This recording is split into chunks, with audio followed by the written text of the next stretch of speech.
రేపటి నుంచి అమల్లోకి రాబోతోంది జీఎస్టీ 2.0. ఇవాళ అర్ధరాత్రి నుంచి అమల్లోకి రానుంది 56వ జీఎస్టీ కౌన్సిల్ నిర్ణయాలు. ఇకపై 5, 18, 40% పన్ను స్లాబ్లు మాత్రమే ఉండబోతున్నాయి. 200కు పైగా వస్తువులపై పన్ను తగ్గించి మధ్యతరగతి సామాన్యులకు ఊరట కల్పించింది కేంద్రం. గతంలో 12% స్లాబ్లోని 99% వస్తువులు 5% స్లాబ్లోకి వస్తాయి. ఇక 28% స్లాబ్లోని 90% వస్తువులు 18%లోకి రాబోతున్నాయి. దసరా, దీపావళి ముందు పన్ను రేట్లు తగ్గడంతో కొనుగోళ్లు పెరుగుతాయన్న అంచనాలున్నాయి.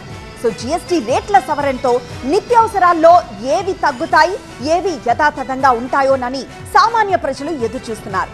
కేంద్రం తీసుకున్న నిర్ణయం క్షేత్రస్థాయిలో ఖచ్చితంగా అమలైతే నెలవారీ ఖర్చులు కొంతైనా తగ్గుతాయంటున్నారు.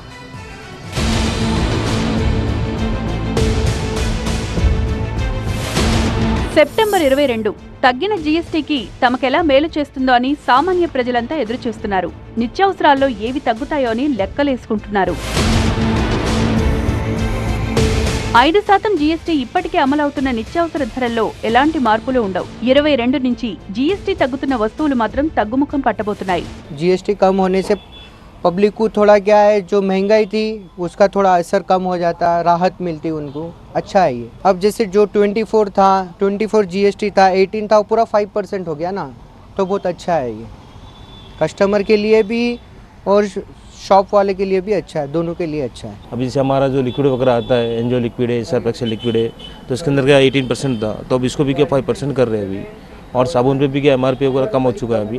जैसे 130 पे एमआरपी का साबुन था, तो उसको क्या सडनली 75 रुपीज़ दे रहे कस्टमर को, और कस्टमर को भी थोड़ा सहूलत वगैरह मिलता है इसके अंदर.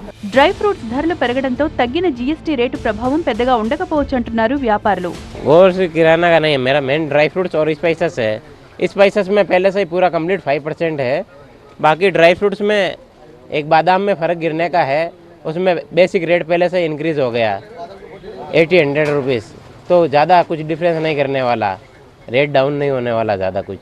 ఏజెన్సీలు, డిస్ట్రిబ్యూటర్లను బట్టి కిరాణా షాపుల్లో జీఎస్టీ రేట్ల ప్రభావం ఉండబోతోంది. నూనెలు, పప్పు దినుసుల రేట్లే మారవు, జనరల్ ఐటమ్స్ తగ్గుతాయని అంటున్నారు. సర్ఫ్లు, సబ్బులు और నెక్స్ట్ ఏంది షాంపూలు, వీటి మీద తగ్గే ఛాన్స్ బాగుంది. రేట్లు తగ్గే ఛాన్స్ ఉన్నాయి. 100 రూపాయలు 100 మీదకి ఏంటంటే ఒక్కొక్క బాటిల్ మీద మినిమం 20 రూపాయలు 30 రూపాయలు తగ్గుతున్నాయి. కంపెనీ డిస్ట్రిబ్యూటర్ కూడా ఏమి ఇస్తలేరు, కొత్త స్టాక్లు వస్తున్నాయి అన్ని ప్యాకింగ్ చేంజ్ చేస్తున్నాయని అని చెప్పేసి మొత్తం మీద ఓ కుటుంబం నెలసరి సరుకుల బడ్జెట్ అదిరిపోతుంది. జీఎస్టీ సవరణతో ఖర్చులు తగ్గితే అంతకంటే కావాల్సింది ఏముందంటున్నారు సామాన్య ప్రజలు. ఇంతకు ముందుకు సామాన్లకి వెళ్తే 3000-4000 అయ్యేది. ఇప్పుడు జీఎస్టీ తగ్గింది కాబట్టి అట్లీస్ట్ ఒక 500-600 అయినా తగ్గుద్ది కదా, అది హ్యాపీగానే ఉందండి. ఎక్కువగా కిరాణం సరుకులపైన జీఎస్టీ తగ్గడం వల్ల సామాన్యులు హ్యాపీగా ఉంటారు.